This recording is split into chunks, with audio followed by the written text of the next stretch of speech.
हो गई शुरू? हाँ हो गई। हो गया हो गया। ऐसे लग रहा है हेलो। बस बस रहने दो, ऐसे चलेगा, कर काम दो, चले। ऐसे ही कर दो। इसको थोड़ा ऊपर कर सकते हैं। तो सेट तो करो ना रहने दो यार। रहने दो। बोर्ड पे सेट करना पड़ेगा। अरे वो तो ठीक है जितना। हाँ बोर्ड पे सेट। तो करो कैसे। रहने दो जैसा है, अब छोड़ो।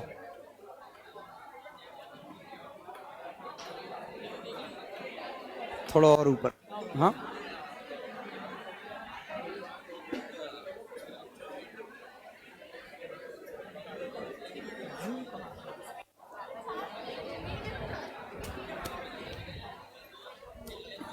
अब रहने दो, छोड़ो। अब जिसकी क्लास छूट गई तो छूट गई।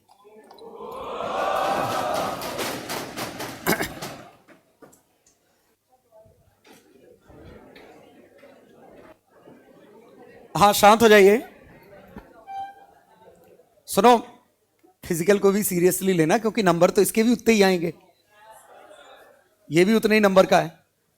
अच्छी बात ये, एक मिनट, ये मत सोचना कि आप कुछ भी लिख दोगे तो नंबर मिल जाएंगे, नहीं मिलते ऐसे। फिजिकल की वजह से परसेंटेज मैंने गिरते हुए देखा है बहुत लोगों का। मतलब ऐसा होता है 95 95 95 60, ऐसा होता है। और जिसके फिजिकल में कम है उसके इंग्लिश में भी कम होंगे। तो इंग्लिश में हो गया 70, आ गया 85%। मतलब जो सब में 95 97 लाने के बावजूद 80 82% पे अटक गए। तो हाँ, इसमें अच्छी बात यह है कि चेकर एक्सपेक्ट नहीं करता ज्यादा कि आपने ज्यादा पढ़ रखा है, तो थोड़ा बहुत भी आप ठीक ठाक लिख दो ना तो काम चल जाता है, तो नंबर मिल जाते हैं। लेकिन इररिलेवेंट ना लिखें और जल्दी बैठो।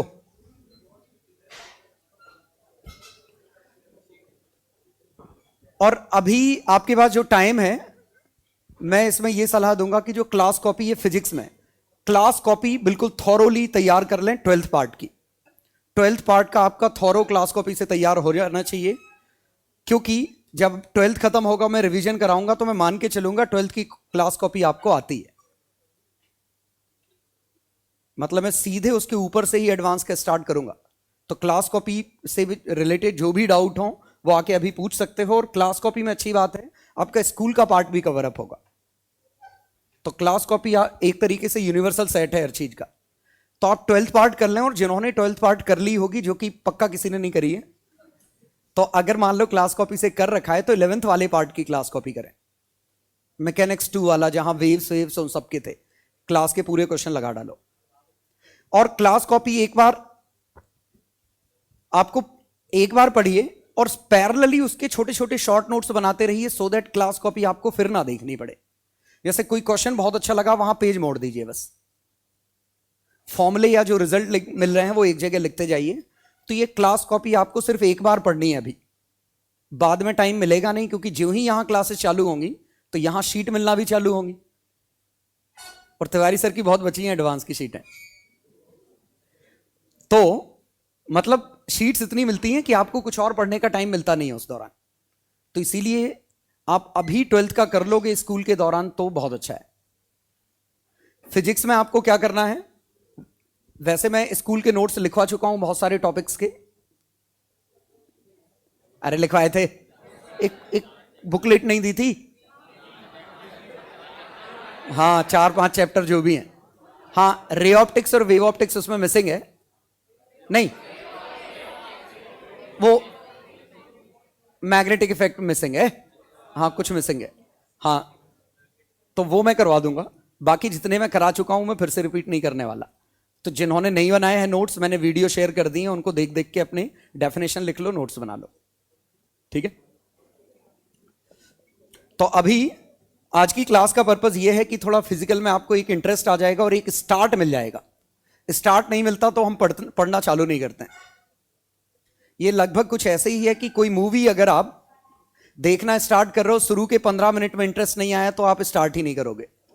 लेकिन अगर कोई शुरू के 15 मिनट बिठा के जबरदस्ती दिखा दे तो फिर उसके बाद मन लग जाता है, बकवास से बकवास मूवी देख लेते हैं फिर हम। तो बस लगभग वही है, ठीक है। तो हाँ, यहां शॉर्ट नोट्स बहुत मैटर करेंगे। मैंने 1 मिनट, आज जो 2 चैप्टर लूंगा फिजिकल के, मैंने दोनों के नोट्स एक डॉक में बना दिए हैं, वो मैं शेयर कर दूंगा आपको। तो एक गूगल डॉक में मैंने लिख दिए हैं, उससे आपको पता चलेगा नोट्स कैसे बनाने। आप वैसे ही बाकी चैप्टर के बना लेना। तो मैं इसमें 2 क्लासेस लूंगा, 2 चैप्टर लूंगा जो आज हैं। बाकी 1 मिनट, बाकी मैंने चैप्टर अलग अलग लोगों को डिस्ट्रीब्यूट किए हैं।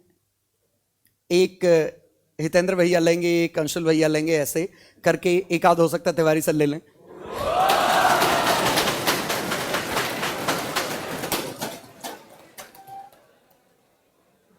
तो जिंदा सर नहीं लेंगे पक्का। चलो, हाँ तो पहला चैप्टर है हमारा planning of sport event management. 1 minute, छापने की जरूरत नहीं क्योंकि मैं नोट्स ऑलरेडी, बातें करना बंद करें, नोट्स ऑलरेडी उसमें शेयर कर चुका हूं डॉक के फॉर्म में।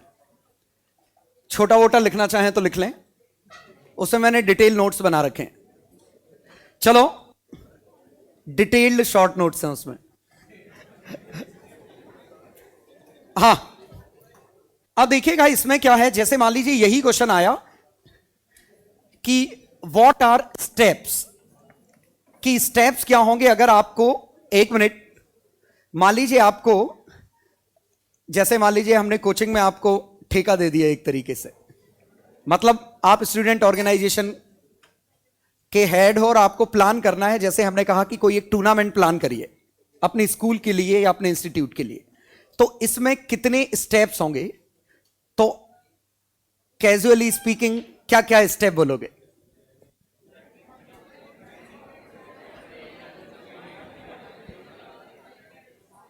अब देखिए इस पे अगर लिखने आ गया कि आपको 5 या 6 स्टेप लिखने हैं, तो ऐसे लगता है कि नॉर्मली हम ये लिख लें कि हाँ पहले हम टीम बुलाएंगे, फिर हम ग्राउंड वाले से बात करेंगे।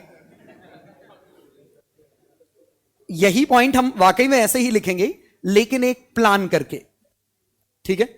तो स्टेप्स में पहला ही प्लानिंग है। और सही बात है, कुछ भी एग्जीक्यूशन करने से पहले हम ये सोचेंगे कि हमें एग्जीक्यूट करना क्या है। ये पॉइंट समझ में आया कि प्लानिंग से ही स्टार्ट होना चाहिए, क्योंकि आप डायरेक्टली थोड़ी ना आप ग्राउंड पे चले जाओगे। आपको पहले प्लानिंग करनी है। प्लानिंग किसकी, इवेंट अगर आप कर रहे हो तो आपको डिसाइड करना है, ये डिसीजन लेना है कि इवेंट किस तरीके से होगी, क्या क्या हायरिंग होगी, कितने महीने चलेगी, कैसे चलेगा। ये पहला पार्ट हुआ प्लानिंग। दूसरा ऑर्गेनाइजेशन, तीसरा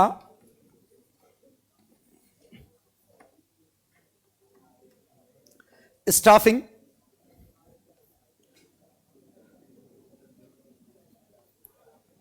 और कंट्रोलिंग, और एक एग्जीक्यूशन। हाँ, डायरेक्टिंग या एग्जीक्यूशन लिख लो, डायरेक्शन या डायरेक्टिंग और कंट्रोलिंग। याद ऐसे रखिए, पोस्ट डॉक, पोस्ट डॉक कुछ ऐसे करके कुछ सिनोनिम ऐसे बना लीजिए छोटे शॉर्ट फॉर्म में, कि अब पोस्ट डॉक हमें पता है, पोस्ट डॉक एक वर्ड है, केमिस्ट्री में खूब रटना सीख चुके हो, तो कुछ ऐसे बना लेना, पोस्ट डॉक से याद रखिए। अब देखिए, अगर ये क्वेश्चन आता है आपने ये लिखे, अब इनके अंदर आप क्या लिखते हो कोई नहीं पढ़ने वाला है। अच्छी बात ये है, कोई भी देखेगा ये नाम देखेगा, ये नाम आपने सही लिखे, अंदर आप जो भी कहानी लिखना लिखते रहिए, फर्क नहीं पड़ेगा। समझ में आया पॉइंट? और कहानी लिखते समय आपको इसका ठीक ठाक लिखना है, लास्ट का ठीक ठाक लिखना है, फिर तो सैंडविच थ्योरम लगी जाएगी अपनी।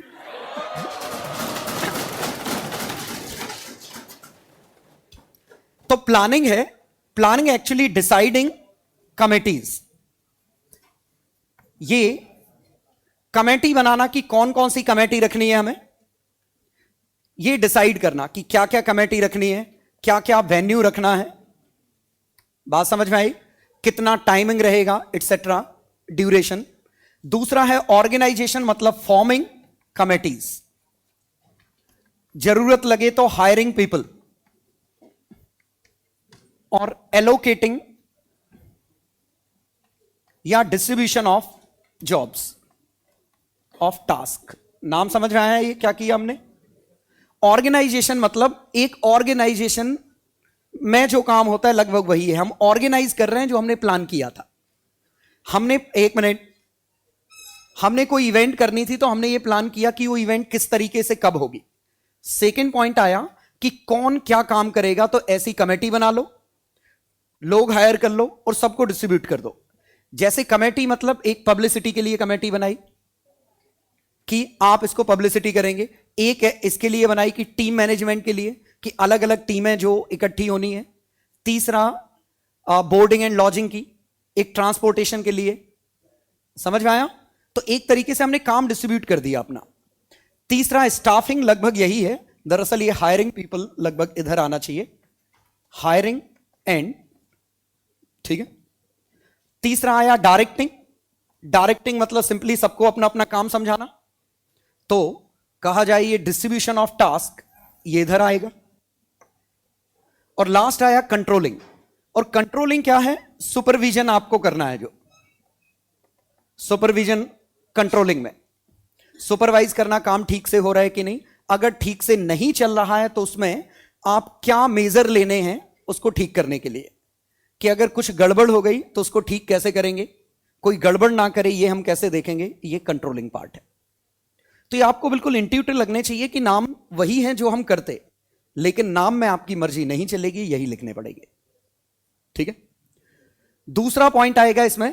तो पहला पॉइंट आया कि कमेटीज कैसे, सॉरी, ये प्लान और इसके स्टेप्स।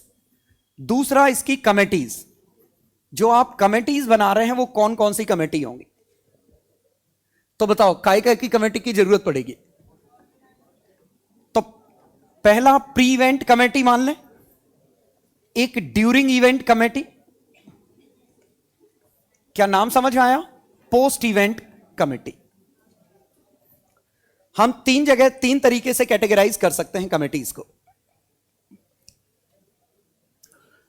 चलो बताओ, प्री इवेंट में कौन कौन सी कमेटी होनी चाहिए? कौन सा? पब्लिसिटी, बिल्कुल सबसे इंपॉर्टेंट, क्योंकि पब्लिसिटी करनी पड़ेगी आपको अलग अलग जगह, बैनर, होर्डिंग एटसेट्रा, या अलग अलग स्कूलों में जाके बात करना कि हम एक इवेंट कर रहे हैं, हमारे यहां पार्ट ले लो। और ट्रांसपोर्टेशन वैसे ड्यूरिंग इवेंट में आएगा। वो एक फाइनेंस वाला लिख सकते हो पार्ट, क्योंकि आपको फाइनेंस वाली कमेटी पहले ही बनानी पड़ेगी, जो क्या करेगा? फंड रेज करेगा।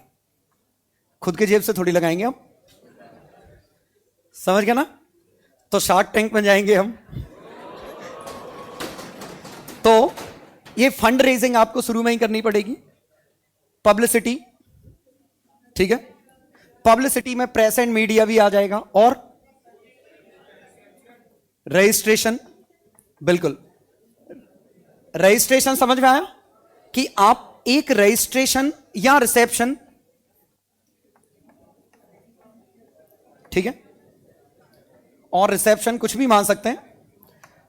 ये एक तरीके से आपका इंक्वायरी काउंटर हो गया कि इंक्वायरी जो जनरेट हुई उनको कन्वर्ट करना। बातें करना बंद करिए और जिसको नहीं पढ़ना है चले जाओ। हम पागल नहीं है जो पढ़ पढ़ के पढ़ा रहे हैं। हां, रजिस्ट्रेशन करना मतलब कि सिंपली यहां टीम, कोई भी टीम आ रही है तो उस टीम को रजिस्टर करना कि कौन कौन सी टीमें खेलेंगी, ये डिसाइड करना। ये प्री इवेंट का ही पार्ट है, क्योंकि अभी तक हमारा गेम स्टार्ट नहीं हुआ। ठीक है, चलो ड्यूरिंग इवेंट में। और इसमें एक और बहुत इंपॉर्टेंट, ऑफिशियल्स हायरिंग, हायरिंग या असाइनमेंट। ये समझ में आया ये क्या है? क्योंकि ये आपको पहले ही डिसाइड करना पड़ेगा कि रेफरी कौन है, समझ गया ना? Umpire, ground staff, clear? तो ये ऑफिशियल्स जो भी जो जरूरत पड़ेगी उसको भी आपको पहले एक कमेटी होगी। दरअसल ये काम इस तरीके से होता है कि हर कोई भी आप बड़ा इवेंट करते हो तो उस इवेंट को मॉड्यूल के फॉर्म में तोड़ते हैं, हर एक मॉड्यूल इंडिपेंडेंटली काम करता रहे। जैसे फाइनेंस का काम को इसको लेना देना नहीं है इससे कि आप कौन अपॉइंट कर रहे हो, इस अपॉइंटमेंट वाले को यह लेना देना नहीं है पैसा कहां से आएगा। समझ गए ना? तो ये सभी कमेटीज इंडिपेंडेंटली वर्क कर रही होंगी। ठीक है। ड्यूरिंग इवेंट ट्रांसपोर्टेशन, बिल्कुल, टीमों को ले जाना एक जगह से दूसरी जगह। दूसरा, हाँ, मेडिकल, बिल्कुल, मेडिकल केयर सेफ्टी। तीसरा, हाँ, रिफ्रेशमेंट एंड मील जो भी होगा। चौथा, हाँ, वो ग्राउंड मैनेजमेंट। इस तरीके से अनाउंसमेंट। ये समझ पा रहे हो?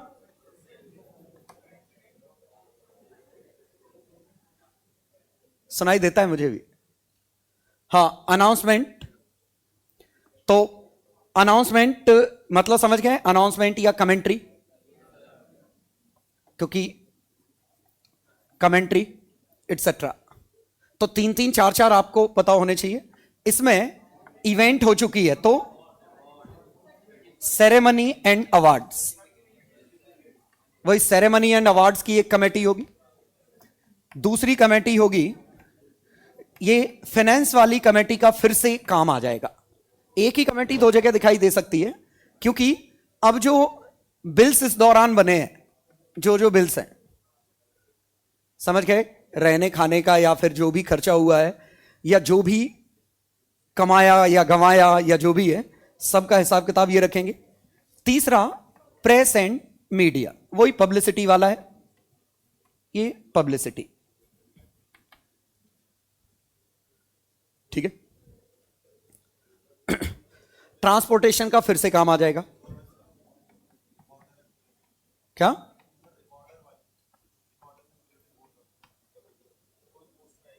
वो प्रेस एंड मीडिया में नहीं आ जाएगा, रिकॉर्डर्स एंड, हाँ, वो इसमें आ जाएगा, वैसे प्रेस एंड मीडिया में आ जाएगा या पब्लिसिटी के अंदर आ जाएगा। ठीक है। तो ऐसे करके 4-4-4 लिख देना, कुछ हैं वही। ठीक है। इनके डिटेल जो सही वाले नाम होंगे या जो भी होंगे वो मैंने उसमें लिख दिए हैं, लेकिन बेसिक कॉन्सेप्ट ये है। तो सब में 4-4 नाम आपको याद होने चाहिए। अगर क्वेश्चन ये आता है कि कमेटी की टाइप, तो ये 3 टाइप हैं। अगर सिंपली ये आता है कि नेम एनी 5 कमेटीज, तो कोई भी 5 लिखिए और उनका काम तो कुछ भी लिख दो, क्या फर्क पड़ रहा है, लिख ही लोगे। ठीक है।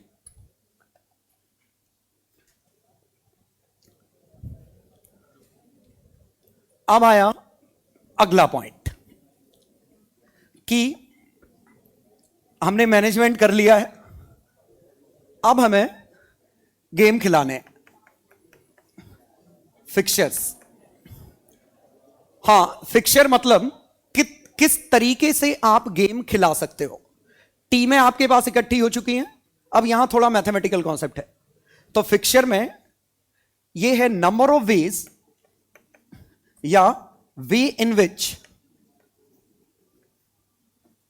Games are to be organised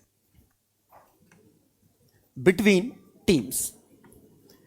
ये रियल डेफिनेशन नहीं है, रियल डेफिनेशन आपको उसमें मिलेगी, लेकिन फिक्चर का मतलब यह है कि किस तरीके से आप टीमों के बीच में गेम ऑर्गेनाइज कर सकते हो। फॉर एग्जांपल, 2 टीमें होती तब तो एक ही तरीका था, आपस में खिला दो।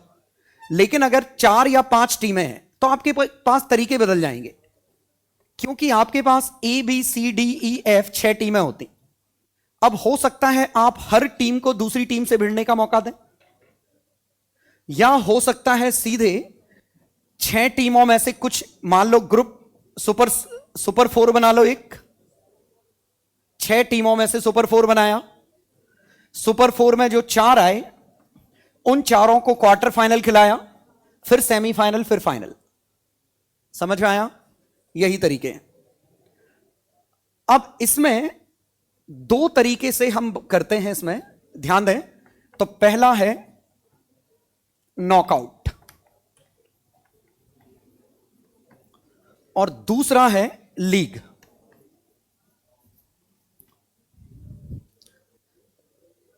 मैच खिलाने के या फिक्सचर बनाने के दो तरीके हैं।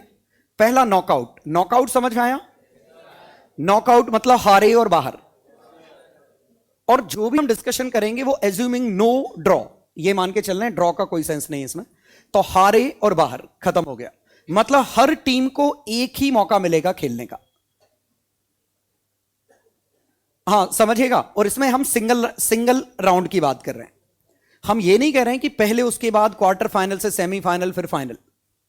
हम अभी फिलहाल ये समझने की कोशिश कर रहे हैं कि अगर एक नॉकआउट है और एन टीम होती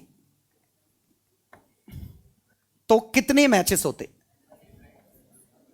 टोटल मैचेस बताओ। Total matches n-1। सोचो आप कुछ भी रूल बना लो, n-1 मैचेस होंगे। क्योंकि अगर n टीमें हैं तो n-1 को बाहर होने के लिए हारना पड़ेगा, और हारने के लिए एक ही मैच की जरूरत है। तो अब चाहे क्वार्टर फाइनल रखो, सेमीफाइनल रखो, या कुछ भी कर लो, n टीम है तो n-1 मैचेस होंगे, और n-1 मैचेस में n-1 लूजर डिसाइड हो जाएंगे। जो बचा है वो विनर। पक्का समझ में आया? लेकिन अब ये ऑर्गेनाइज कैसे करना है, इस पर से क्वेश्चन आएगा। तो पहला पॉइंट तो समझ में आ गया। अब तो पहले नॉकआउट देखते हैं कि नॉकआउट में होना क्या है। तो देखिएगा, अगर नॉकआउट में मान लो 8 टीमें होती तो हम क्या करते? 8 टीमें होती तो अब आप परम्यूटेशन कुछ भी हो सकता है। इसको इससे खिला सकते हो, इसको इससे खिला सकते हो, किसी को भी किसी के साथ खिला सकते हो। इसमें पॉसिबिलिटी यह है कि कोई टीम आपस में खेला ही ना। समझ गया ना? क्योंकि ये अगर इससे खेली और हार गई तो यही बाहर हो गई। तो अब इसको किसके साथ खिलाना है इनमें से? समझ गया ना? तो जैसे 8 टीमों का अगर नॉकआउट है और उसमें इंडिया और पाकिस्तान है, तो हम चाहेंगे वो आपस में खेलें। हम ये नहीं चाहेंगे कि पहले पाकिस्तान का ऑस्ट्रेलिया से करा दिया, पाकिस्तान बाहर हो गई। समझ गया ना? तो अब हमें क्या सोच समझ के ये प्लान से करना पड़ेगा कि हमारी जो फेवरेबल टीमें हैं, ठीक है, वो ज्यादा से ज्यादा अगले राउंड तक चली जाए। क्लियर? तो हम करते क्या हैं कि जैसे अगर 8 टीम है तो हमने क्या किया, इसको 4-4 के 2 ग्रुप में बांट दिया। 4-4 का 2 ग्रुप। इस ग्रुप में कैसे अरेंज कर रहे हैं वो तो हम सोच समझ के कर लेंगे। अब हम क्या करेंगे, मान लो ये 2 आपस में खेले, ये 2 आपस में, ये 2, ये 2, ये विनर आए। अगले राउंड में ये 2 आपस में खेले, अगले राउंड में ये 2 आपस में खेले, ये विनर है। ये समझ में आया? तो अब अगर इंडिया पाकिस्तान को श्योरिटी है आपको खिलाना ही है तो इधर ही रख लो ना। क्योंकि अगर आपने इंडिया को इधर रखा, पाकिस्तान को इधर रखा, हो सकता है वो अगले राउंड तक ही ना पहुंचे, तुम्हारी टीआरपी तो निपट जाएगी। तो ये जो ग्रुप में तोड़ते हैं, ग्रुप में तोड़ने का तरीका ये है। तो ये सबसे आसान है अगर नंबर ऑफ टीम 2n के फॉर्म में हो तो। ये समझ में आया? नंबर ऑफ टीम्स अगर 2n के फॉर्म में हो। 8 क्या है? 2 क्यूब, और 2 क्यूब मतलब 3 राउंड है। ये राउंड 1, ये राउंड 2, ये राउंड 3। समझ में आया? 16 टीमें होती तो 4 राउंड होते। तो ये बिल्कुल आसान था अगर ये 2 का मल्टी 2 पे पावर में लगा होता। मेरे ख्याल से किसी को भी कोई डाउट नहीं होगा। और नंबर ऑफ मैचेस गिने, 1 2 3 4 मैच, और 2 6 मैच, और 1 7 मैच। और सही बात है 8 टीमें हैं तो 7 मैच होने चाहिए थे। पक्का समझ में आया? तो अगर मान लीजिए n की वैल्यू आपकी 32 होती तो आप सीधे कह सकते थे 5 राउंड होंगे, 31 मैचेस होंगे। कोई दिक्कत तो नहीं? प्रॉब्लम तो तब आएगी जब ये n 2n फॉर्म का नहीं होगा, तब हमें कुछ सोचना पड़ेगा। अब जरा समझते हैं कि हम कैसे सोचते हैं। मान लीजिए हमारे पास होती टीमें 13 टीमें होती, 13 टीम होती। अब हमारा ये जो पैटर्न है, ये पैटर्न तो ऐसे ही काम कर रहा है 2-2 के ग्रुप में, लेकिन ये 2 का मल्टीपल भी नहीं है। 2 पे पावर तो दूर की बात है। तो हम क्या करेंगे, ध्यान देना, इससे जस्ट बड़ा नंबर ढूंढो जो 2 की पावर का हो। 16। तो हम 13 टीमों के हिसाब से नहीं 16 के हिसाब से बनाएंगे। आ गया समझ में? अब ये 16 टीमें, अब 3 टीमें तो है ही नहीं, तो हम इसमें क्या करेंगे, जो 3 टीमें नहीं है, ध्यान दीजिए पहले राउंड की समस्या है, अभी दिख जाएगा कि हम क्या करने वाले हैं।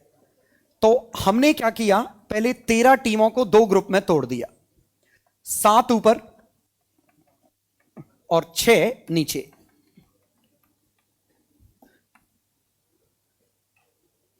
ऑब्वियसली 2 बराबर ग्रुप में तोड़ते, लेकिन संभव नहीं बराबर ग्रुप में, तो एक में ज्यादा होंगे एक में कम होंगे, तो इसे मैंने अपर हाफ कहा, इसे लोअर हाफ कहा।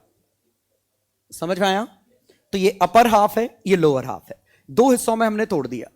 अब अगर इनमें आपस में मैच खिलाते तो काम बनता नहीं। समझ में आया? आपस में मैच खिलाने से काम बनेगा नहीं, गड़बड़ हो जाएगा, क्योंकि कंप्लीट ही नहीं हो रहा है। तो हम इसमें क्या करेंगे कि इनमें से कायदे से यहां 16 लिखे होने थे, लेकिन लिखे 13 ही हैं, तो इनमें से हम क्या करेंगे कि 22, ये एक कॉन्सेप्ट है, बाई देना। बाई देना मतलब उस टीम को बिना खिलाए अगले राउंड में भेज देना, उसको बिना खिलाए अगले राउंड में भेज देना। चलो अभी समझ में आएगा। पहले नंबर ऑफ बाईज समझते हैं कि कितना है। तो नंबर ऑफ बाईज क्या है, नंबर ऑफ मैचेस, मतलब कितना हमारा आया, 2 to the power next 16 minus 13, answer आया 3। क्योंकि हम 16 के हिसाब से डिफाइन कर रहे हैं, हमारे पास टीम है 13 है, तो 3 हमारे 22 हैं। अभी समझ में आएगा। जैसे मान लीजिए इस प्लेयर से हमने कहा तुम बिना राउंड खेले निकल लो अगले में, हमने इससे कहा तुम भी चले जाओ, फिर इससे कहा मान लो तुम भी चले जाओ। अब जरा देखते हैं हमारे पास कितने बचे, 1 2 3 4 5। अब इनको आपस में खिला दूं, इनको आपस में खिला दूं, इनको आपस में खिला दूं, इनको आपस में खिला दूं, इनको आपस में खिला दूं। अब जरा अगले राउंड पे देखते हैं कितने अवेलेबल है हमारे पास। 4 और 4 8 अवेलेबल है। अब तो लफड़ा खत्म हो गया। और ये सोच पा रहे हो ये क्यों हो जा रहा है ऐसा, कि ये जो हमने घटाया क्या किया इस दौरान। दरअसल 3 लोग ऐसे हैं, दरअसल 13 प्लेयर हैं, 16 होते तो काम चल जाता। मतलब अगर मैं 3 प्लेयर दे दूं इनको तो 16 हो जाएंगे। तो हमने 3 हाइपोथेटिकल प्लेयर दे दिए, एक हाइपोथेटिकल प्लेयर इसको दिया, एक हाइपोथेटिकल इसको दिया, एक इसको दिया, और इन तीनों से कहा तुम्हें कंप्यूटर से लड़ना है और जीतोगे तुम ही, क्योंकि ऑब्वियसली कंप्यूटर को नहीं जिताना चाहेंगे, उसके कोई पैसे नहीं देगा हमें। ठीक है, तो हमने क्या किया कि तीनों को ये बाई प्रोवाइड करना है कि इनको अगला राउंड खेलना ही नहीं है, इनको राउंड खेलना पड़ा। आया समझ में? और अब हमारे पास 8 हैं, तो अब इसके बाद कोई दिक्कत नहीं। तो ये बाई से आया, ये हमारा बाई से आया, ये हमारा बाई से आया, ये लड़के आए हैं। क्लियर? और अब इसके बाद कोई दिक्कत नहीं। और एक खास बात देख रहे हो कि ग्रुप भी बढ़िया हो गए। अगले राउंड के बाद ग्रुप ठीक हो गया है। पहले में एक में 7 थे, एक 6 थे, अब दोनों में 4-4 हैं। तो एक खास बात देखिए कि 22 उल्टे बटे हैं। यहां 6 थे, 22 टोटल हमारे पास कितने थे, 3। तो एक ग्रुप में 2 मिलेंगे, एक ग्रुप पे 1 मिलेंगे, तो 2 किसको देंगे, जिसमें कम मेंबर थे। ये समझ में आया? जिसमें कम मेंबर थे उसको बाई ज्यादा मिले, 2 बाई मिले, इसको हमने 1 बाई दिया। अब हमारा अगला राउंड बिल्कुल क्लियर है। तो अब ये तो बस फॉर्मेलिटी है, मतलब इस तरीके से हम क्वार्टर फाइनल अपना बना लेंगे। तो पहले राउंड में ही रायता फैलाएंगे, अगले राउंड में कोई रायता फैलाने की जरूरत नहीं, क्योंकि ऑलरेडी वो 2 की पावर में जा चुका है, क्योंकि सोच समझ के 22 दिए गए हैं। मतलब जितने कम पढ़ रहे थे उतने हाइपोथेटिकल प्लेयर जोड़ लिए, तो 2 टू दी पावर हो गया, बस काम हो गया। तो 22 मतलब ये किसी से नहीं खेल रहा है, सीधे अगले राउंड में चला गया। अब मुद्दा ये उठता है कि 22 किसको देना है, ये हम कैसे डिसाइड करेंगे। बड़ा सिंपल है, जो टीम की पॉपुलैरिटी ज्यादा है या जो टीम ज्यादा स्ट्रांग है। आप नहीं चाहोगे कि स्ट्रांग टीम है आपस में लड़के निकल लें, और स्ट्रांग टीम से मॉनेटरी पॉइंट ऑफ व्यू से कहें तो जो ज्यादा पॉपुलर टीम है, अगर नॉकआउट होगा तो आप नहीं चाहेंगे कि आरसीबी और मुंबई एक साथ खेल के बाहर निकल जाएं, क्योंकि इनकी फैन फॉलोइंग बहुत ज्यादा है। तो आप चाहोगे कि, क्योंकि आरसीबी फाइनल तो पहुंचनी नहीं है,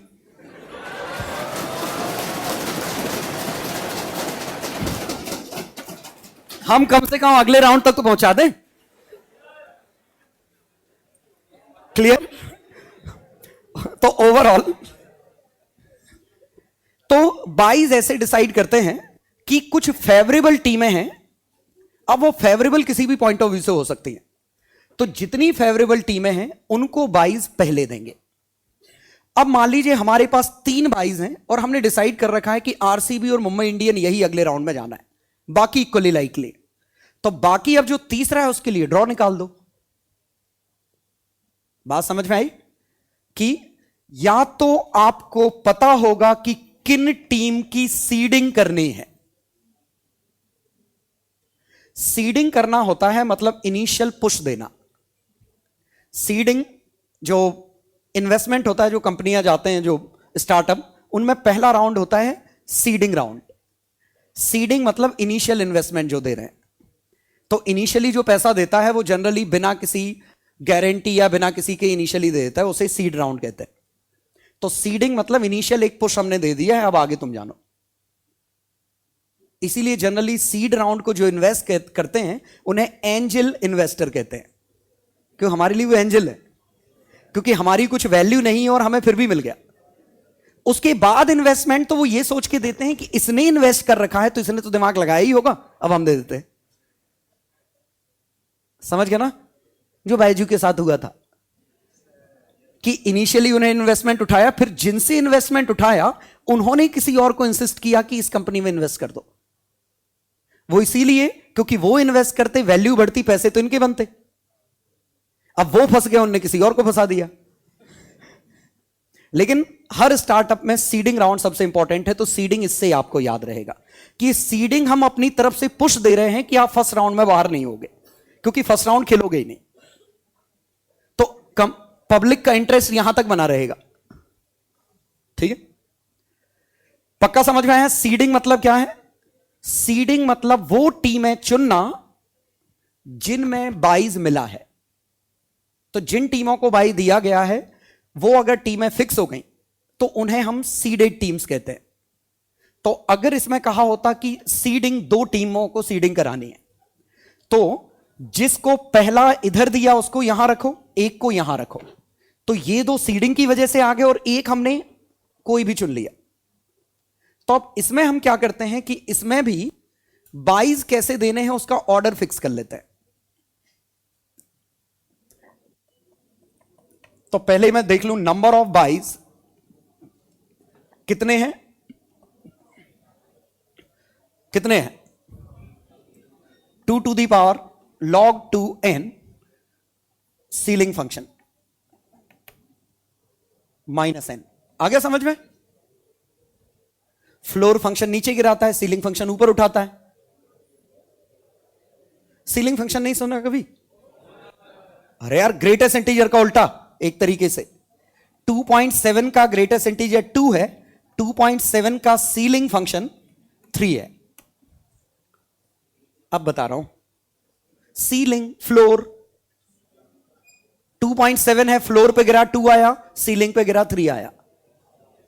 समझ गया ना सीलिंग क्या है? तो ग्रेटेस्ट इंटीजर से एक ज्यादा होगा अगर वैल्यू नॉन इंटीग्रल है तो। एनीवे, मतलब ये वो लिखा है कि log 2, अगर आपको पता करना है n2 पे कितनी पावर है तो log 2 ही तो करोगे, और इसका जो ग्रेटेस्ट इंटीजर आएगा वो एक नंबर कम देगा। ग्रेटेस्ट इंटीजर से एक ज्यादा करोगे तो हम अगले पे पहुंच जाएंगे, तो -n। ठीक है ना? समझ में आए? एग्जाम्पल है हमारे पास n = 27, तो नंबर ऑफ बाइज कितने होंगे? 2 to the power 5, ये 32 -27, 5। आ गया समझ में? नंबर ऑफ राउंड्स कितने होंगे? 5। नंबर ऑफ मैचेस कितने होंगे? नंबर ऑफ मैचेस तो 26 ही होंगे, चाहे आप कुछ भी कर लो, कितनी भी सीड करो, कुछ भी करो, क्योंकि एक विनर करना है तो 26 लूजर हैं। आया समझ में? ये तो हमेशा n-1 आएगा। Number of rounds 2 to the power से मिल जाएगा, तो नेक्स्ट पावर कितनी हो गई जो इससे ऊपर है? 2 टू दी पावर 5, 32, 32 माइनस 27, 5। और तीसरा और इसका आखिरी पॉइंट यही है कि रूल ऑफ बाइज, कि आखिरकार आपको बाइज देना कैसे है। तो देखिए क्या करेंगे, ये ग्रुप हमारा G1 ग्रुप है, ये ग्रुप हमारा G2 है, ये अपर वाला ग्रुप है, ये लोअर वाला ग्रुप है। अपर वाला ग्रुप मतलब इसमें ज्यादा थे, और ज्यादा तभी होंगे जब वो ऑड रहा होगा, तो अपर मतलब जिसमें ज्यादा थे, हम ये मान रहे हैं। तो जैसे अगर 27 हैं तो 13 इसमें है, n इज इक्वल टू 27, 14 इसमें है और 13 इसमें है। क्लियर? अब अगर इसमें मुझे 22 कितने चाहिए, हमें 22 हमें चाहिए 5, तो 5 टीमें ऐसी हैं जिनको हमें अगले राउंड में भेज देना है। अब 5 टीमों में से हम डिसाइड कहां से करेंगे, वो ध्यान देना। हम डिसाइड करेंगे सबसे पहले लोअर का जो सबसे नीचे है, ये पहला बाई यहां से मिलेगा, दूसरा बाई यहां से मिलेगा। आया समझ में? ध्यान दीजिए, एक एक एक एक से लेना है, और बड़ी सिंपल सी बात है, इससे क्यों उठा रहे हैं? क्योंकि जब वो ऑड होगा तो इसका एक ज्यादा हो जाएगा और बैलेंस हो जाएगा। फील आया? कि जैसे 5 बाई उठाने हैं, इससे शुरुआत करोगे तो 3 इसके आएंगे, 2 इसके आएंगे और बराबर हो जाएगा अगले राउंड में। तो ये 1 आया, ये 2 आया, तो पैटर्न हमारा ये है, G2 का लोएस्ट जो सबसे नीचे है वो 1 है, इसका हाईएस्ट वो है वो 2 है। अब इस G2 का हाईएस्ट 3 है, तो एज पर पैटर्न 4 क्या होना चाहिए? आया समझ में? क्लियर? और बताओ अब 5th कौन सा होना चाहिए? बिल्कुल समझ गए। तो lowest highest, highest lowest, lowest highest, समझ गए? ऐसे जाते जाओ, और इसके पीछे का कोई एक पर्टिकुलर रूल बना दो। अब आपकी मर्जी, आप टीमें अरेंज कैसे कर रहे हो। जैसे एक मिनट, मान लीजिए आप ये चाह रहे थे कि स्ट्रेंथ के हिसाब से अरेंज कर दिया आपने, तो ऐसा बाई देने का बेनिफिट ये होगा कि जो सबसे कमजोर टीम होगी वो भी अगले राउंड में जाएगी, जो सबसे ताकतवर होगी वो भी अगले राउंड में जाएगी। इससे बेनिफिट ये हुआ कि ना तो सबसे ताकतवर को किसी को हराने का मौका मिला, ना ही सबसे कमजोर को हारने का मौका मिला। एक तरीके से हमने बैलेंस आउट करने की कोशिश करी। तो हमारी मर्जी, हम इनको अरेंज कैसे करते हैं। बस जो है रूल ये है कि सबसे यहां अरेंज करोगे, पहला बाई, दूसरा, तीसरा, तो टॉप बॉटम, सॉरी ऐसे देख रहा हूं, बॉटम टॉप, टॉप बॉटम, फिर इसका टॉप, ऐसे चलता रहेगा। बात समझ में आई? और इसके बाद जो अगला राउंड आएगा वो तो इनके विनर खेलेंगे आपस में, और फिर इसके बाद ऐसी कोई दिक्कत होने वाली नहीं है। और अगले राउंड में 16 टीमें बनेंगी। ये कितनी है टोटल, कितनी थी हमारी? 27 थी। 27 मतलब हमने हाइपोथेटिकल मिला के 32 कर ली। तो अगले राउंड में 16 टीमें गई हैं, उन 16 में 5 टीमें तो ये हैं, 11 टीमें और हैं। लेकिन अब कोई भेदभाव नहीं, अब तो सभी आपस में खेलेंगे, अब कोई बाइज नहीं आएंगे। तो सीख गए? तो ऐसा वाला स्ट्रक्चर बना के देना होता है, जिसमें आपको यह लिखना होता है, ये पहला बाय है, ये दूसरा बाय है, ये तीसरा है, ये चौथा है, ये, या क्वेश्चन ऐसे आते हैं। तो 1 या 2 नंबर का आएगा तो ये आएगा, 3-4 नंबर का आएगा तो पूरा का पूरा ये बनाना पड़ेगा। ठीक है? तो सीख गए?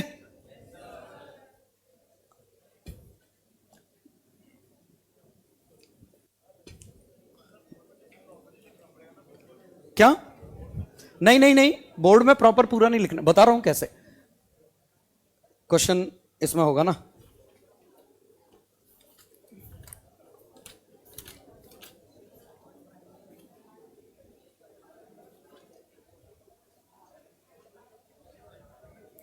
क्वेश्चन कहां गए इसके जी? हां, ऐसा है जैसे 19 टीमें हैं और नॉकआउट फिक्चर बनाना है, तो इसमें लिखेंगे कैसे? तो पहला ये लिखेंगे, तो total number of matches 18, number of byes बताओ, सीधे 32 आएगा, 13। ये एक्सप्लेन करने की जरूरत नहीं, हमने कैसे लिखा है। अब इसमें नंबर ऑफ एलिमेंट्स या number of teams in upper half बताओ कितनी है? 10। इन लोअर हाफ, बस ये लिखा। और इसके बाद अब आपको चित्र बना देना है इसमें, और इसमें टीमों के नाम 1 2 3 करके ही लिखा है, तो आप ऐसे लिख सकते हैं 1 2 3 4 5 6 7 8 9 10 11 12 13 14 15 16 17 18 19। मैंने ये क्यों लिया इतना बड़ा? हां, ये हमारा ग्रुप 2 है, ये ग्रुप 1 है, या अपर ग्रुप या लोअर ग्रुप, जो भी नाम देना है। और अब इसके बाद आपको 22 कितने चाहिए? 13 22 चाहिए। ये तो बहुत बड़ा लिया मैंने क्वेश्चन। तो पहला 22 यहां, तो यहां बाय 1, दूसरा समझ गए, तीसरा ऐसे। अब बोर हो गया मैं, ठीक है। अब इसका नंबर आ गया, वापस से किसका आ गया नंबर? इसी का 18।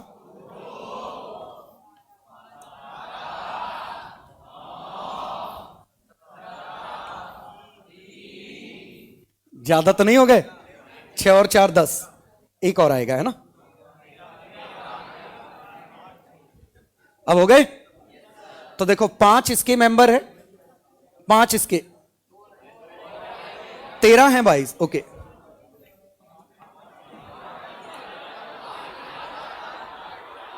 कौन सा? 8 था। 3 और 3 6, 3 और 2 5। ओके, 3 और 3 6 और 6 12, एक और आएगा 16। अब ठीक है। और अब इसके बाद अब ये जो बचे हुए आपस में खेलेंगे,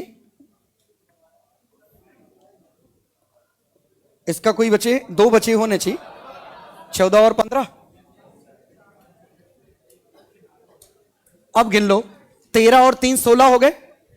अब इसके बाद ये इनको ऐसे कनेक्ट करना, एक ग्रुप के अलग कनेक्ट हो जाएंगे और नीचे वाले ग्रुप के अलग कनेक्ट हो जाएंगे, क्योंकि अब गारंटीड कनेक्ट होंगे।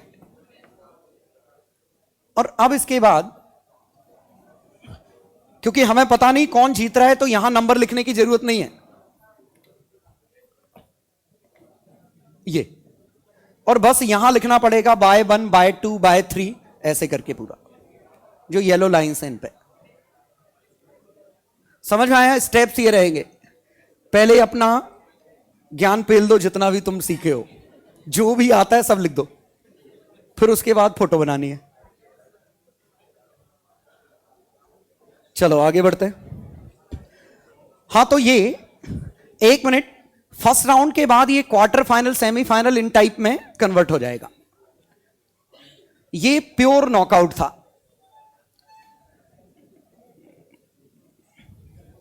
अब आते हैं हम अगले पार्ट पे।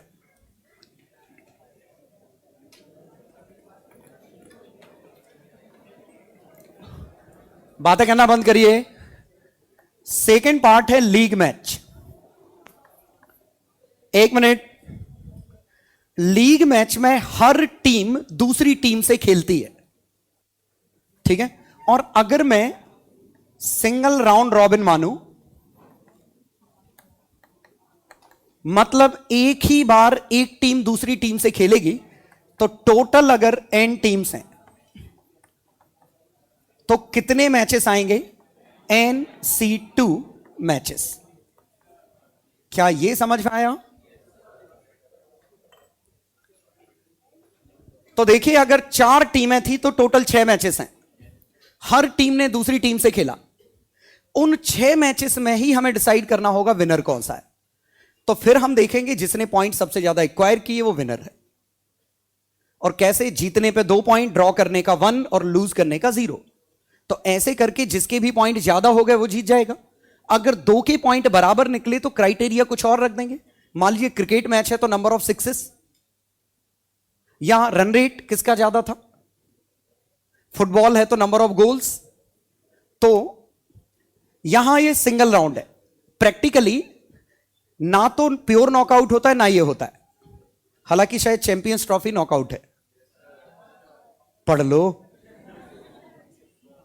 कम देखा करो ये सब। हाँ, अब आप बोलोगे काय की चैंपियंस ट्रॉफी है ना।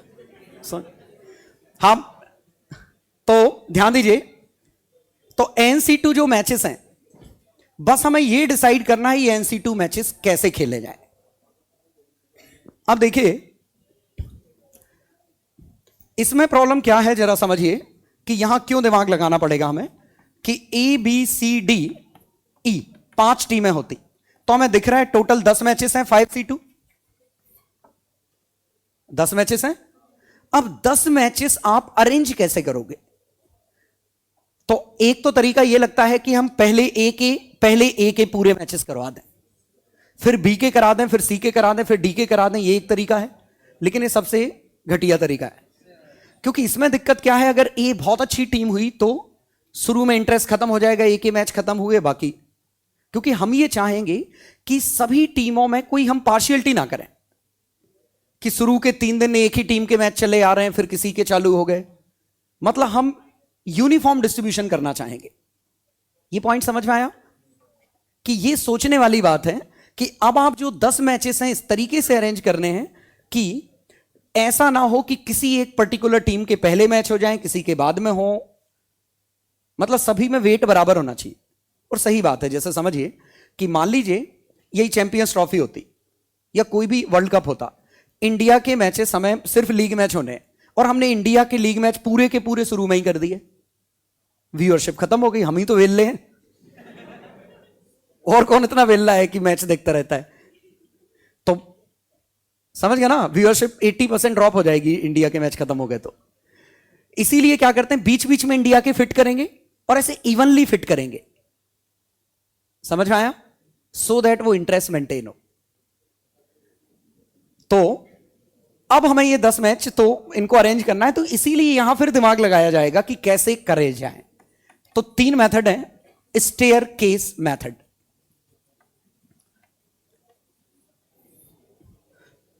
स्टेयर केस मेथड क्या है कि जो 5 टीमें थी हमारी ABCDE, स्टेयर केस मेथड कुछ ऐसी है। या पहले ये को अरेंज कर लेता हूं।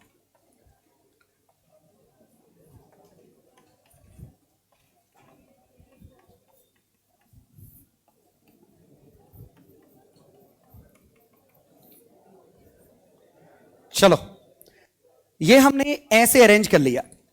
ये स्टेयर केस मेथड है। ए का मैच बी के साथ, ए का फिर बी और सी के साथ, BCD, ये ऐसे। ध्यान दीजिए, हम एक्चुअली ऐसे अरेंज किया है, डजंट मीन कि हम मैच ऐसे खिलाएंगे। समझ गया ना? हम जरूरी नहीं मैच ऐसे खिलाएं। ठीक है, एक और ये कितने मैच हो गए? ये ज्यादा हो गए क्या? हाँ, अभी तो मैच हम गिनेंगे। ठीक है, अब देखें, अब हम क्या करेंगे इसमें। स्कूल में सिर्फ इतना ही आएगा कि आपको स्टेयर केस ऐसी बनानी है, इसके आगे कुछ नहीं पूछते हैं। लेकिन और ये ए से चालू करते हैं या बी से, मैं देख लूं, लॉजिकली तो ऐसे करना चाहिए। ऐसे ही करते हैं। हाँ, यही है, 1 2 2 3 ऐसे ही है ना? अब मैचेस कैसे होंगे, 1 मिनट। ये मैंने कहीं देखा नहीं क्वेश्चन इसका कि मैचेस कैसे होंगे, इसके बारे में बात की हो। लेकिन दरअसल ये मैच आपको डिसाइड करना पड़ेगा कि ये मैचेस राउंड में होंगे। राउंड में मतलब हम ये नहीं चाहेंगे कि ए के पूरे मैच हो जाएं, बी के ऐसे हो जाएं। तो आपको ऐसे डिसाइड करना पड़ेगा जैसे आपने राउंड 1 में ए को बी के साथ खिलाया, सी को डी के साथ खिलाया, डी को ई के, बी को सी के साथ, sorry, B C, C D, D E. ये समझ में आया? अभी समझ में आएगा। राउंड 2, ए को सी के साथ, क्योंकि सबको मौका मिल रहा है, ठीक है। सी को डी के साथ, क्या आगे का बोल रहे हो? ए सी कौन सा है? ओके, सी डी हो चुका है, ओके, बी से चालू करना था, सॉरी। बी का डी के साथ, और हाँ ऐसे टोटल 10 मैच करने हैं ना। Round 3, 1 minute. Round 4, A D के साथ, ए ई के साथ। समझिए, पहले ये जो बनाया उसका पहला मेंबर देखें, ए बी से खेला, ए सी से खेला, ए डी से खेला, ए ई से खेला। ये राउंड अलग अलग टाइम पे हो रहे हैं। पहला एक राउंड खत्म हुआ, फिर एक आध दिन का ब्रेक हुआ, फिर अगला राउंड खत्म हुआ, फिर ब्रेक हुआ, अगला राउंड, ये ऐसे, ठीक है। अब पहले राउंड में जैसे मैचेस हुए, 4 मैच इसमें, 3 मैच इसमें, 2 मैच इसमें, 1 मैच इसमें। ये समझ में आया? यहां 4 मैचेस हैं, यहां अगले राउंड में 3 मैचेस, अगले राउंड में 2 मैचेस, अगले राउंड में 1 मैच। ये राउंड्स हैं। अब कौन सा? बी से डी, और ये क्या बना था हमारा? सी से ई, और ए से डी कौन छूट गया? डी से ई से। अब सब हो गए, ठीक है। ये कुछ ऐसा है, देखो, A B, B C, C D, D E. ये पहला राउंड है, A B B C C D D E, पहला राउंड। दूसरा राउंड ए बी के बाद क्या आने वाला है? बी सी हो चुका है। तो अब दूसरा मैं कैसे इसको अरेंज करूं? पहला राउंड तो ये है, दूसरे राउंड में बी डी और ए सी। अब वो ए सी बी डी और ए सी और बी डी। तीसरा राउंड क्या है? A D E B. इसमें पैटर्न दिख रहा है कुछ ऐसे? चलो देख लेना जो भी। हाँ, समझ गए? तो ये है।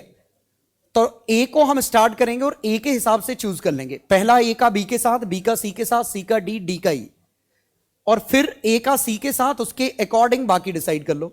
फिर दूसरा ए के डी के साथ, फिर बाकी डिसाइड कर लो। ऐसे डिसाइड करेंगे, 1 मिनट, कि हम नहीं चाहेंगे कि एक ही टीम को ज्यादा बार मौका मिले।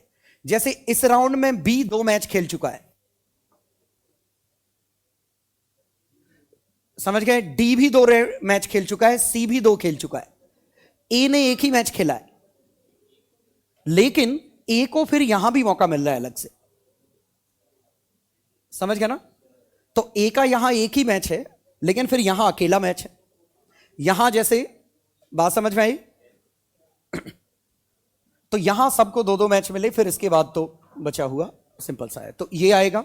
इसमें ये नहीं लिखना होता है, ये तो मैंने बताया। लिखना सिर्फ ये होता है, ये टेबल बना दो, बस हो गया, खत्म। तो स्टेयर केस मेथड ये है।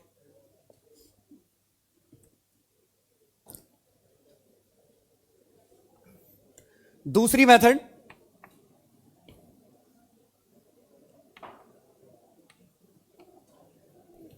Cyclic method. साइक्लिक मेथड ऐसी है, हां 1 मिनट, इस वाले में फर्क नहीं पड़ता एन इवन है या एन ऑड है, कुछ भी हो, समझ में आया? कोई भी बाइज का सिस्टम नहीं है। एन इवन हो या एन ऑड हो, इसको कोई लेना देना नहीं है। जितने भी हो आप टेबल बना ही लोगे। जैसे अगर 6 होते तो ए बी सी ऐसे करते करते A B C D E F ऐसे बना लेते, बस टेबल बन जाती। और हां, नंबर ऑफ राउंड्स यही है। इसमें अगर पूछा जाए कभी number of rounds is equal to number of teams, जितनी टीम है उतने राउंड है, नहीं एक कम होगा शायद उसमें, नंबर ऑफ टीम्स -1।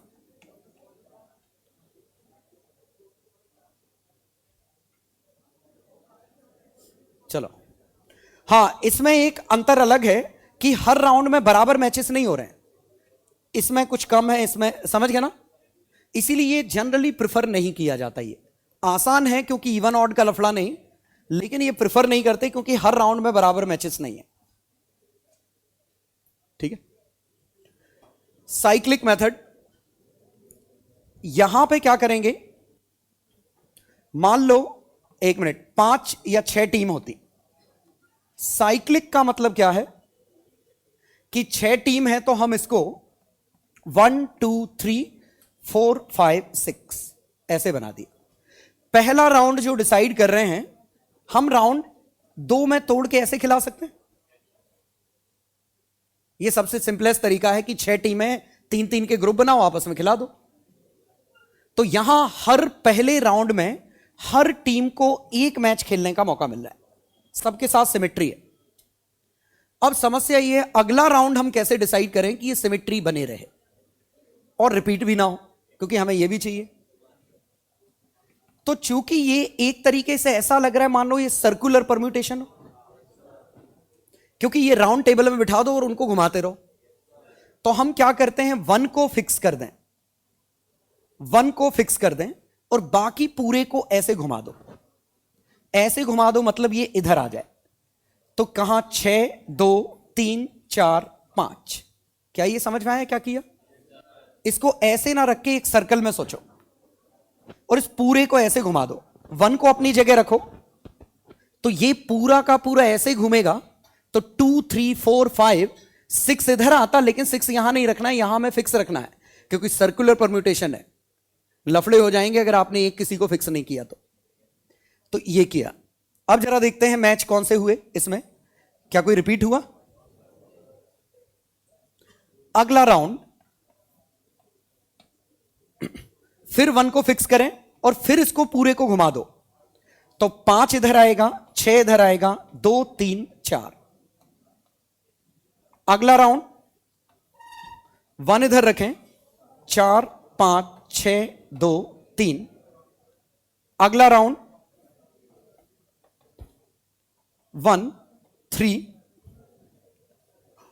4 5 6 2। सही है? ये समझ में आया? इसके बाद का नहीं बनाएंगे क्योंकि इसके बाद हम यहीं आ जाएंगे। अब जरा देखते हैं कि हमारा सब कुछ सही निकला है कि नहीं। पहला काम यह था कि total number of matches 15 matches होने चाहिए।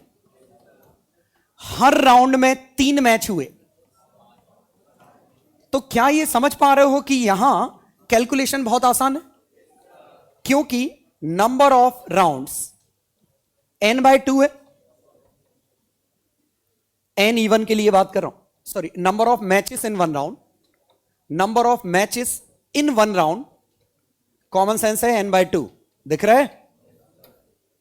6 टीमें थी, 3-3 के ग्रुप बनाए, 3 मैच करा दिए, सबको मौका मिल गया, तो n/2 आंसर आएगा। नंबर ऑफ मैचेस पर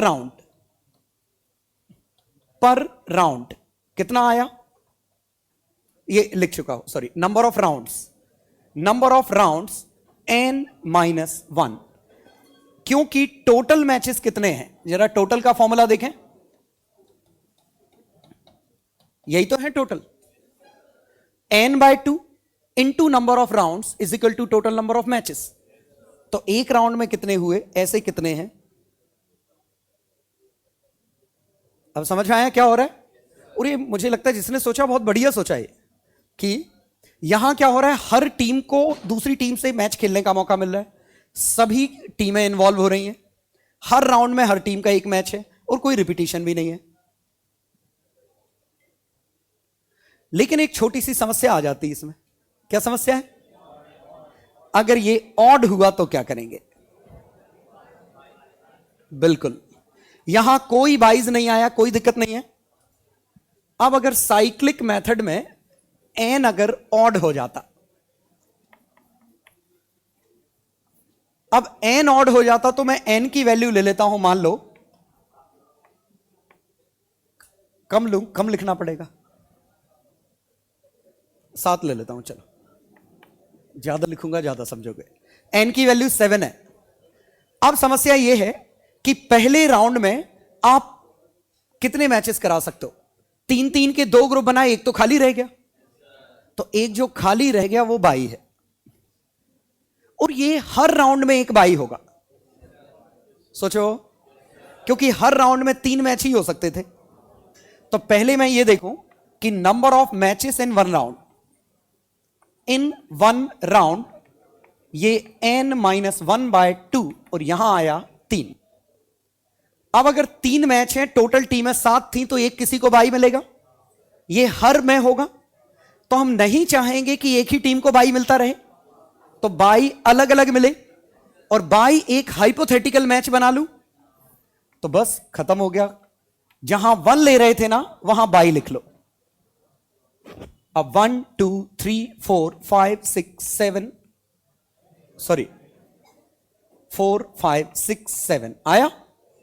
तो इसमें 3 मैच हुए और 7 वाली टीम को नहीं खेलना पड़ा, समझ गए? इसको बाई मिल गया। राउंड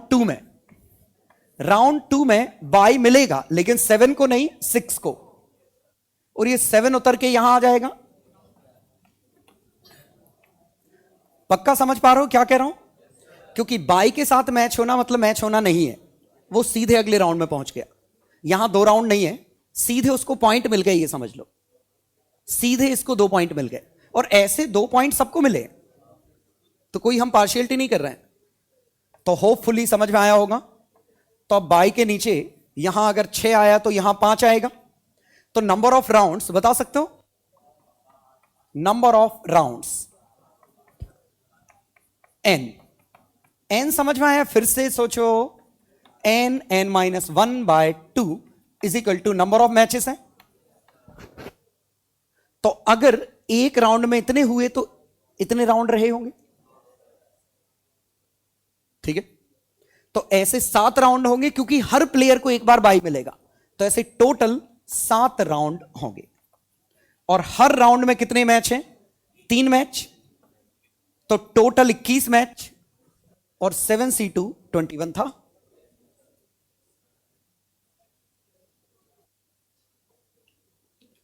सीख गए? तो ये 2 तरीके हैं। तो या तो साइक्लिक वाला तरीका है, या हमारा पिछला स्टेयर केस वाला तरीका। साइक्लिक वाला जनरली ज्यादा यूज होता है क्योंकि आसान है, और यहां सिमेट्री है, हर राउंड एक दूसरे राउंड से सिमेट्रिक है।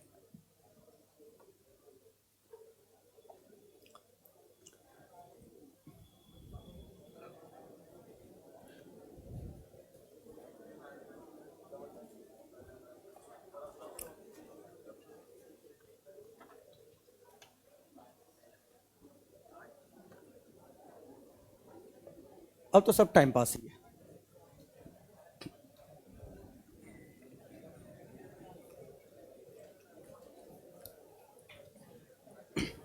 बातें करना बंद करिए। अब इसमें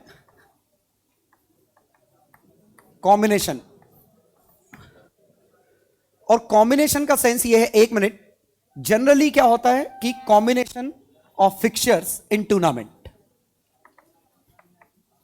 और इसके बेस पे 2 तरीके से हो सकते हैं, नॉकआउट कम नॉकआउट।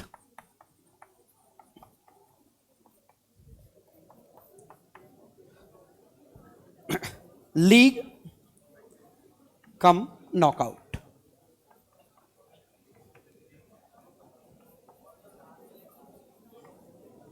नाम समझ में आए?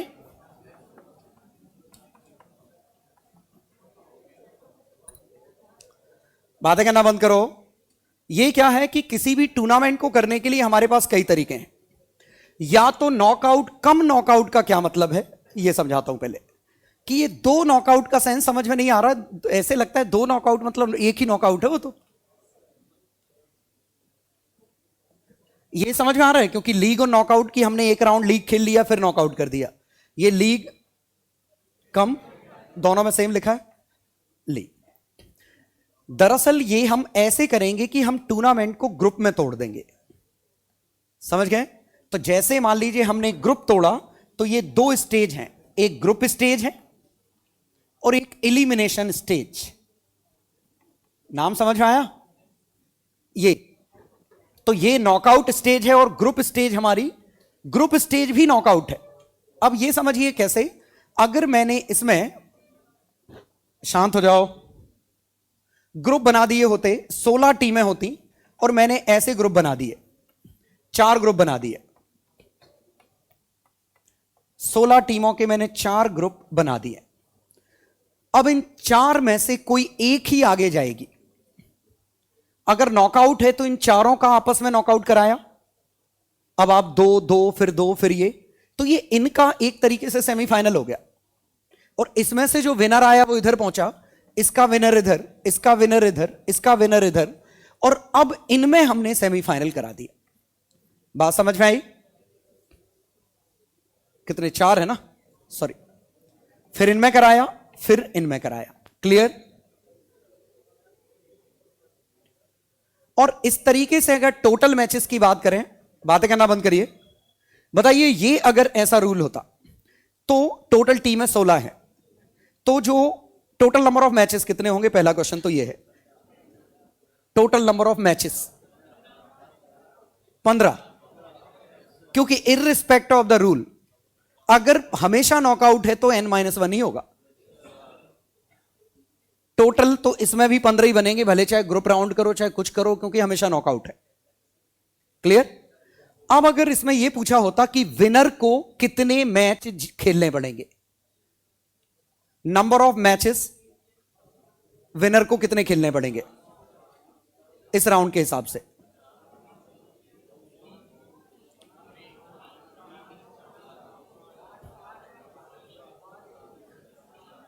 देखो पहले मान लो विनर यहां होता, तो इस विनर को अगले राउंड में आने के लिए यहां खुद ये जो 4 खिलेंगे,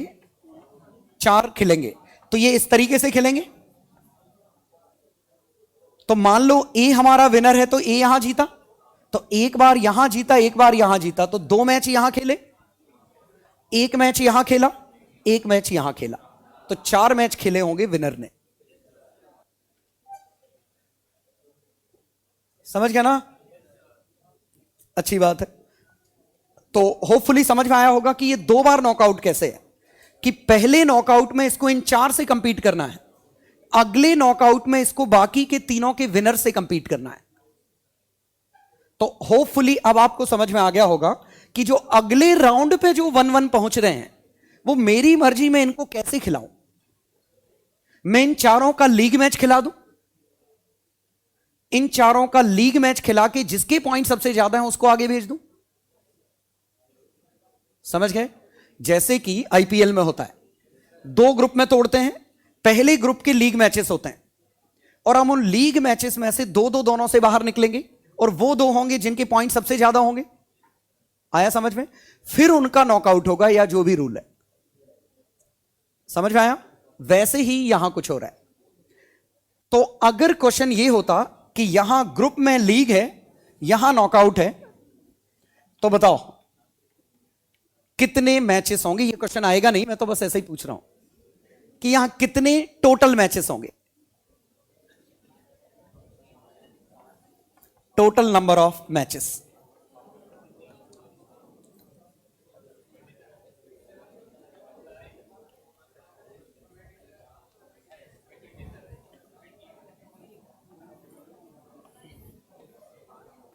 आ गया? कितना? 27 मैच। क्योंकि इस राउंड में कितनी मैचेस हुए इसके? 4C2, 6 मैच इसके, 6 इसके, 6 इसके, 6 इसके, 24 और 2 26 और 1 27, 27 मैचेस। अब आ गया मीनिंग समझ में इसमें क्या हुआ? अब अगर मान लीजिए मैं इसको भी लीग की तरह ही खेलता, तो जो 4 इससे जो विनर निकले हैं, इन 4 विनर का फिर एक लीग मैच है और अब इनमें से विनर है, तो अब 6 times 4C2 plus 4C2, sorry 4 times 4C2 इनके, और इन 4 का लीग है। तो आखिरकार समझ गए? तो समझ में आया कि एक्चुअली टूर्नामेंट में इनका कॉम्बिनेशन होता है। ठीक है,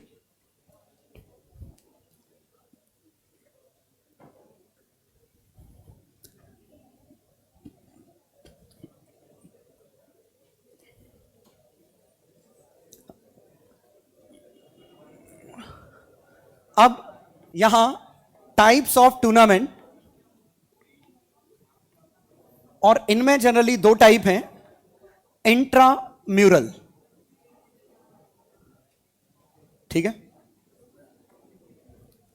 और एक्स्ट्राम्यूरल।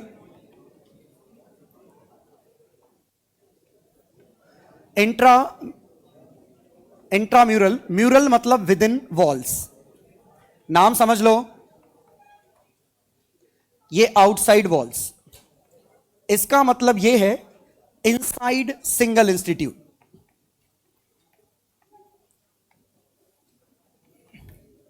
यहां मल्टीपल इंस्टीट्यूट्स compete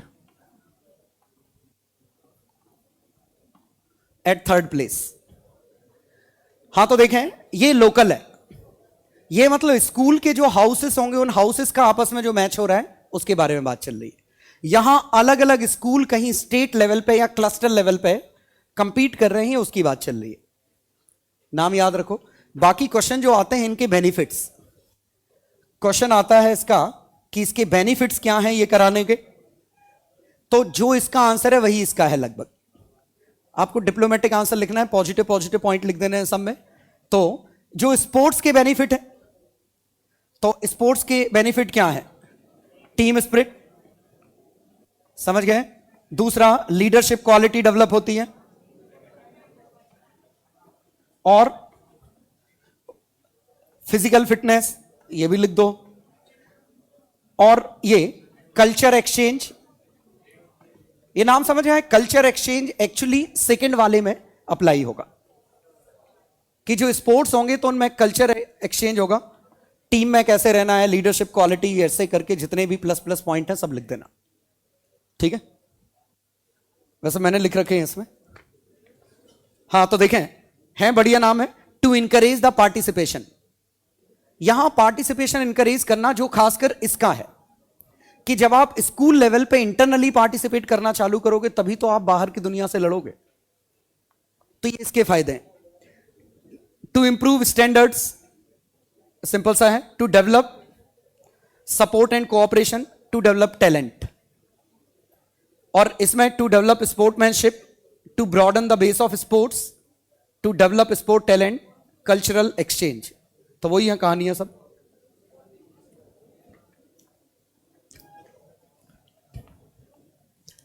और लास्ट पॉइंट,